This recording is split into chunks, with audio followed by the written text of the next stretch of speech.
कहते हैं इंसान को उसके कर्मों की सजा जीते जी ना सही पर मरने के बाद जरूर मिलती है।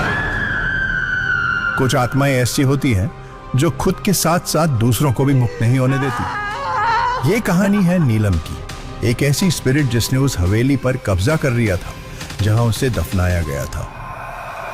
नीलम ने मरने के बाद अपने रेपिस्ट और मर्डरर्स को सिर्फ मारा नहीं था, पर बदले की आग में उनकी आत्मा को भी तड़पा रही थी। उसकी ताकतें दिन ब दिन बढ़ती जा रही थी। मुझे माफ कर देना नीलम बेटी, मैं मजबूर था। उसकी बढ़ती ताकतें हवेली के नए ओनर तरनजीत और उसके परिवार के लिए मुसीबत बन गई थी। कौन है वहां? कौन है वहां? और क्या चाहते हो तुम?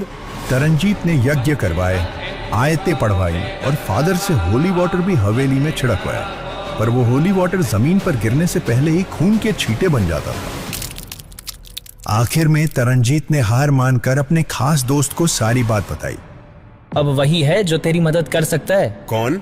बनारस के लिए पंडित वेदांत तो दुनिया के लिए वेदा, काली शक्तियों का एक ऐसा विद्वान जिससे भूत प्रेत तो क्या डर भी छूने से डरता था, जो न सिर्फ आत्माएं देख सकता था बल्कि उन्हें काबू में भी रख सकता था। उसकी एक नजर बुरी आत्माओं के अंत की शुरुआत थी। पर इस बार कुछ अलग हुआ।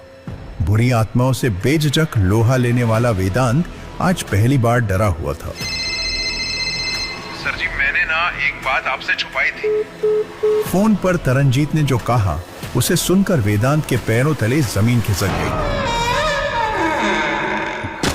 कौन है वहां? बोलो, कौन हो तुम? मैं नीलम। तुम रो क्यों नहीं हो? और तरनजीत ने तुम्हारा क्या बिगाड़ा है? तुम उसके और उसके परिवार के पीछे क्यों पड़ी हो? तरनजीत को मैं नहीं, वो तबाह करना चाहता है। वो कौन?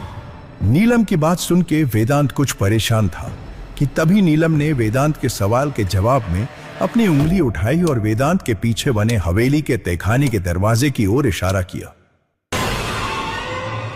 आखिर तहखाने के दरवाजे के पीछे कौन था? नीलम की आत्मा किसकी ओर इशारा कर रही थी? और तरनजीत ने वेदांत से क्या छुपाया था? क्या वेदांत इस शैतान का सामना कर पाएगा या फिर ये काली शक्ति उसे हमेशा के लिए खामोश कर देगी?